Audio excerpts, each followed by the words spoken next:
जिस्मानी व रूहानी इलाज खुद कीजिए आयत कुरानी से मुकम्मल झाड़ फूंक रूहानी व जिस्मानी अमराज के बारे में मुफीद मालूमात का ख़जाना जानिए। हर हफ्ते नौशाद टीच पर बराए करम चैनल सब्सक्राइब करें, लाइक और शेयर करना न भूलें। एक अमल है जो हज़रत शेख मोहम्मद मुहद्दिस थानवी रहमतुल्लाह मरक़दहू का है। हज़रत रहमहुल्लाह हाजी इमदादुल्लाह मुहाजिर मक्की नव्वरल्लाहु मरक़दहू के आमद थे। उनका भी एक अमल है मरीज़ की तशख़ीस करने के लिए, वो ये कि एक कोरा सिकोरा लेकर, यानी जिसको मिट्टी का प्याला लेते हैं जिसमें पानी भी ना भर गया हो, बिल्कुल कोरा हो, पानी ना गिरा हो उस पर, एक कोरा सिकोरा लेकर उस पर इस नक्श को लिखें और 7 मरतबा मरीज पर से उतारें, फिर आग में डालें और आग को खूब रोशन कर दें।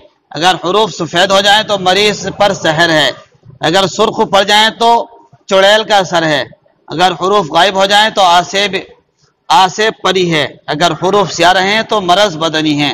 नक्श है आइन हा आइन। इस नक्श को लिखना है बार बार पूरे प्याले के ऊपर। ये नक्श बनाकर लाइन खींचे चारों तरफ और बॉक्स बनाकर इसको लिखते चले जाएं। पूरा प्याला लिखाई से भर दें। इस नक्श को लिखकर मरीज पर से वार कर आग में डाल दें।